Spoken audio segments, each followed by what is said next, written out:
poor, but I am somebody. I may be on welfare, but I am somebody. I may be in jail, but I am somebody. I may be uneducated, but I am somebody. I am black, beautiful, proud. I must be respected. I must be protected. I am somebody. I know.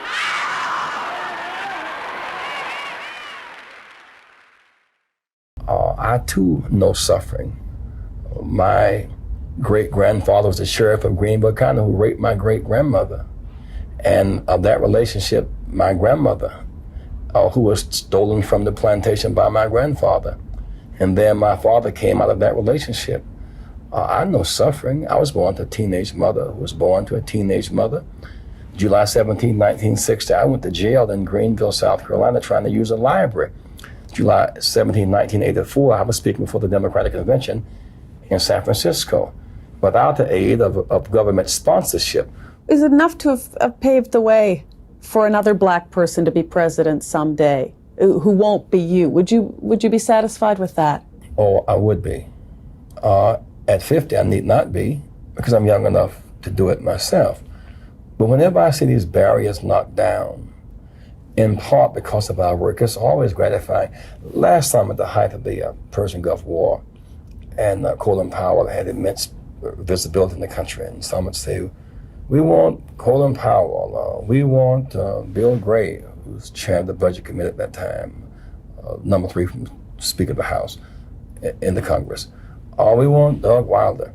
Well, I knew 8 years ago before I ran, even dropping names of blacks as a frame of reference would not have been done. So there is a renewed consciousness. You just turned 50 about a week ago. I mean, you've talked about living every day, a day at a time, because of threats of violence and whatever. But I wonder if 50 means anything to you. Well, that part has not dawned upon me yet. I am. You're denying it? And oh my God, I'm affirming it. I never thought I would make 50. So many people with whom I worked, frontline people, I have preached their funerals, attended them. And whether it was Dr. King and Malcolm. We pause and give praise and honor to God for being good enough to allow us to be at this place at this time. When I look out at this convention, I see the face of America, red, yellow, brown, black, and white. We're all precious in God's sight, the real Rainbow Coalition. All of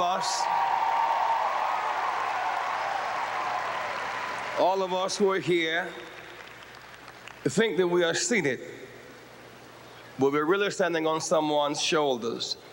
Ladies and gentlemen, Mrs. Rosa Parks.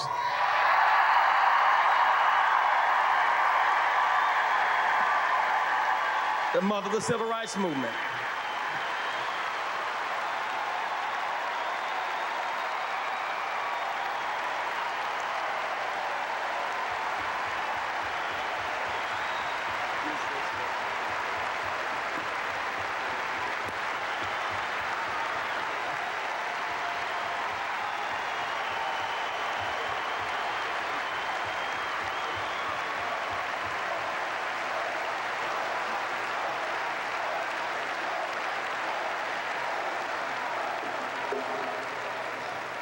I want to express my deep love and appreciation for the support my family has given me over these past months.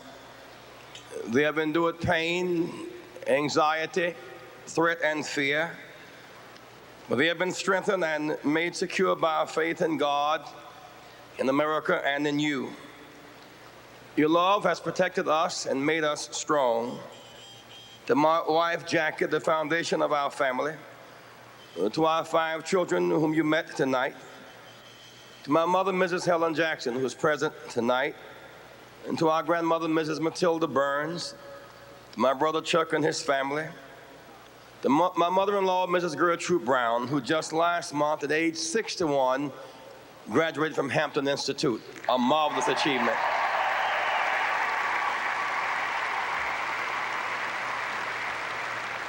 I offer my appreciation to Mayor Andrew Young, who has provided such gracious hospitality to all of us this week, and a special salute to President Jimmy Carter.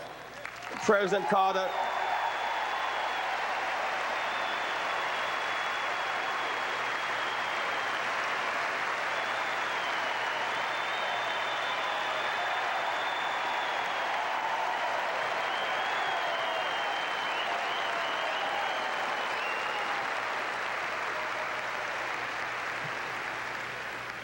President Carter restored honor to the White House after Watergate.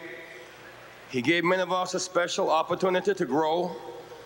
For his kind words, for his unwavering commitment to peace in the world, and for the voters that came from his family, every member of his family, led by Billy and Amy, I offer my special thanks to the Carter family.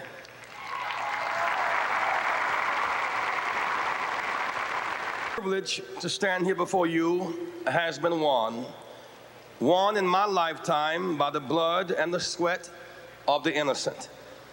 24 years ago, the late Fannie Lou Hamer and Aaron Henry, who sits here tonight from Mississippi, were locked out onto the streets in Atlantic City, the head of the Mississippi Freedom Democratic Party. But tonight, a black and white delegation from Mississippi is headed by Ed Cole, a black man from Mississippi, 24 years later.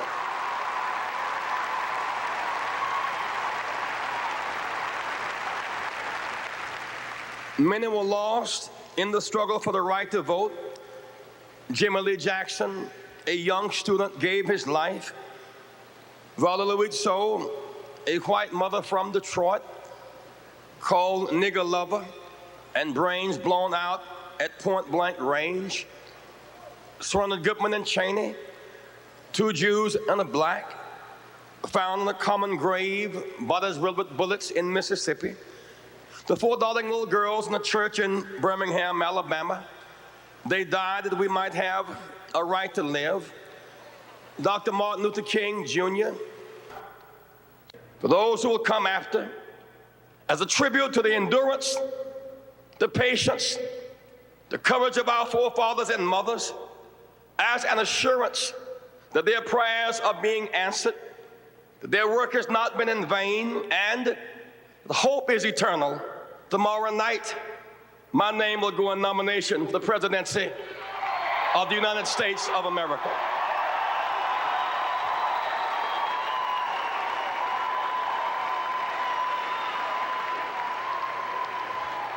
We meet tonight at the crossroads, a point of decision. Shall we expand, be inclusive, find unity and power, or suffer division and impotence?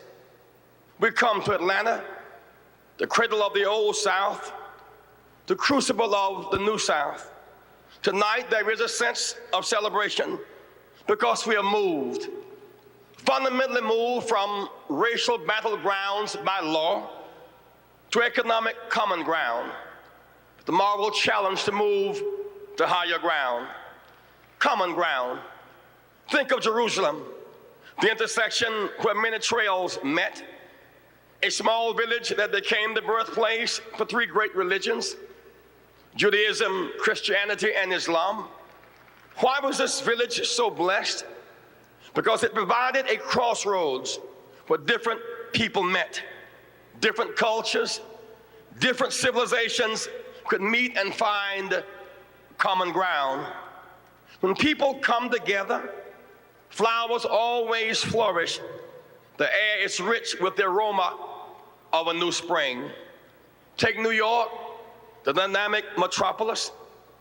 What makes New York so special? It's the invitation at the Statue of Liberty. Give me your tired, your poor, your huddled masses who yearn to breathe free, not restricted to English only, Many people, many cultures, many languages, with one thing in common: they yearn to breathe free, common ground. Tonight in Atlanta, for the first time in this century, we convene in the South, a state where governors once stood in schoolhouse doors, where Julian Bond was denied his seat in the state legislature because of his conscientious objection to the Vietnam War, a city that through its 5 black universities has graduated more black students than any city in the world. Atlanta, now a modern intersection of the New South. Common ground. That's the challenge of our party tonight. Left wing, right wing. Progress will not come through boundless liberalism, nor static conservatism, but at the critical mass of mutual survival, not at boundless liberalism, nor static conservatism, but at the critical mass of mutual survival. It takes 2 wings to fly. Whether you're a hawk or a dove, you're just a bird living in the same environment, in the same world. The Bible teaches that when lions and lambs lie down together, none will be afraid, and there will be peace in the valley. It sounds impossible. Lions eat lambs. Lambs sensibly flee from lions. Yet even lions and lambs find common ground. Why? Because neither lion nor lambs want the forest to catch on fire. Neither lions nor lambs want acid rain to fall. Neither lions nor lambs can survive nuclear war. If lions and lambs can find common ground, surely we can as well as civilized people.